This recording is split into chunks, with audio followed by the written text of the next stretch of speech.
바로 시작하겠습니다. 먼저 풀럼과 첼시의 경기를 분석해보도록 하겠습니다. 잉글랜드 1부 7위의 풀럼입니다. 엘리자베스 2세의 서거로 인해 밀렸던 경기를 지금 치르게 됩니다. 풀럼 입장에서는 경기가 밀린 것이 오히려 호재인데 최근 3번의 리그 경기에서 모두 승리를 거두었을 뿐만 아니라 상대인 첼시의 상황이 매우 좋지 못한 상황이기 때문입니다. 다만 변수는 미트로비치의 옐로카드 징계입니다. 이로 인해 첼시전에서는 미트로비치가 나올 수 없는 상황이죠. 이 부분이 상당히 클 수 있는 것이 11월 첫 2경기에서 맨시티와 맨유에게 패배를 당한 적이 있었는데 해당 경기에서 미트로비치가 부상으로 인해 나오지 못했던 적이 있었기 때문입니다. 물론 상대가 강호였다는 점을 감안해야겠지만 최근 기록한 득점 성과보다는 떨어진 득점력을 보일 수 있겠습니다. 다만 경기 플랜 자체를 유리하게 짤 수 있다는 점은 고려해야 합니다. 올 시즌 풀럼은 전방에서의 태클 빈도가 가장 높은 팀으로 전방부터 시작되는 압박을 주무기로 삼는 팀이죠. 후술하겠지만 첼시가 상대의 압박을 분수하는 데 어려움을 겪고 있고 중앙 전력이 안정적이지 못해 압박을 바탕으로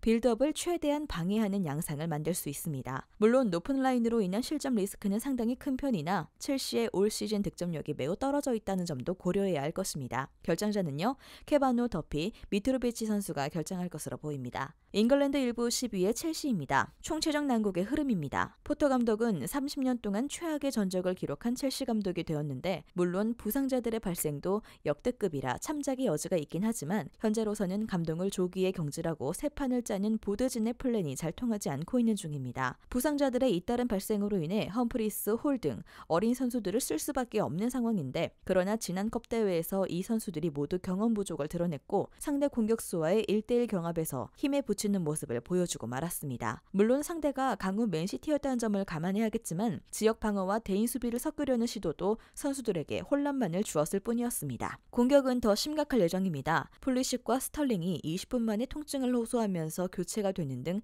얇은 뎁스가 더 처참해졌는데요. 꾸준히 상대 압박에 고전하는 모습을 보여주었는데 지난 경기에서도 맨시티의 전방 압박을 풀어내지 못하면서 하베르츠가 완전히 고립되는 모습을 보여주고 말았습니다. 참고로 지난 경기 첼시의 기대 득점은 0.1골에 불과했습니다. 풀럼이 전방 압박 강도를 꾸준히 유지하기만 해도 어려운 상황을 맞이할 수 있을 것이죠. 결정자는요, 브로야, 치루엘, 캉테, 제임스, 치크, 포파나, 맨디, 풀리식, 오바메양, 스털링 선수가 결정할 것으로 보입니다. 첼시가 잇따른 부상자들로 인해 유스 선수들까지 끌어다 써야 할 정도로 스쿼드가 망가져버린 상황이고 전방 압박에 유독 약한 모습을 보이고 있어 풀럼의 적극적인 압박에 약한 모습을 보여줄 가능성이 높습니다.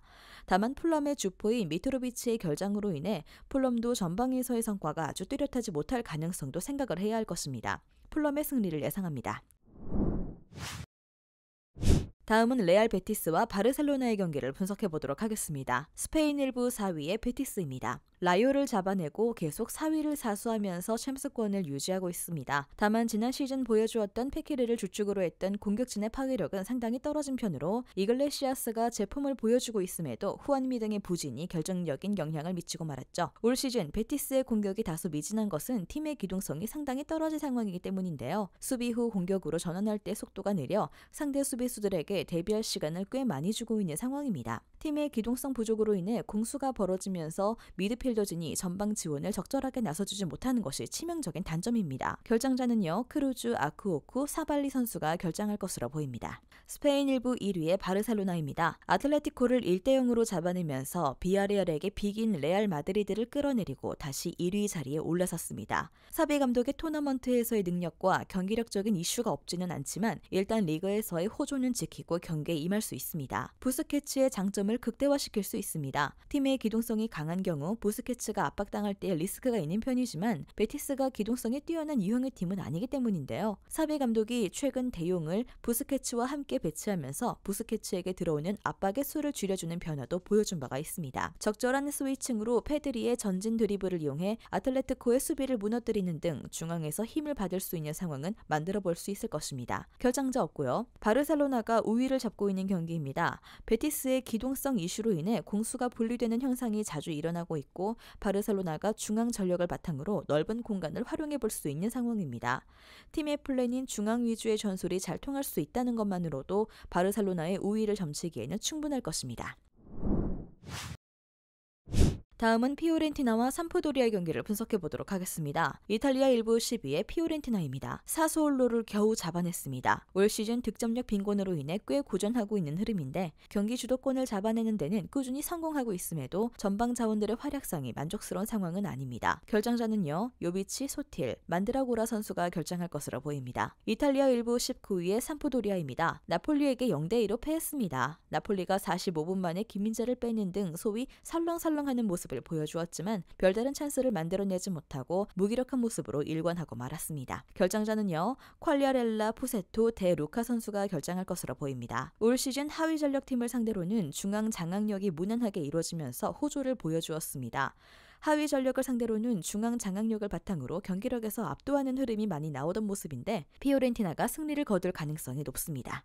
영상에서 알려드리는 내용들은 모두 1차 분석 내용들이며 2차 분석과 최종 조합픽은 영상 하단 고정 댓글 링크로 문의 주시면 안내 도와드리도록 하겠습니다. 시청해주셔서 감사합니다. 아직도 혼자 분석하고 계신가요? 이슬TV 스포츠 정보방에서는 실시간 스포츠 커넥션을 통한 소통하는 관리 시스템으로 확실한 수익을 전해드리고 있습니다. 정보방 입장 조건은 없으며 일반인들은 쉽게 접할 수 없는 배당 흐름 분석, 모든 경기 라인업과 결장자, 마지막으로 분석 모델링을 통한 최종 조합픽까지 무료로 제공해드리고 있습니다. 물론 마음에 안 들면 둘러보시고 나가셔도 됩니다. 혼자 하면 단기간으로 수익을 볼 수도 있겠지만 함께하면 장기간으로 꾸준한 수익이 가능합니다. 정보방 무료 참여하시고 꾸준한 수익을 원하시는 분들은 영상 고정 댓글 링크로 문의 주시면 안내 도와드리겠습니다. 늦지 않았습니다. 함께 합시다.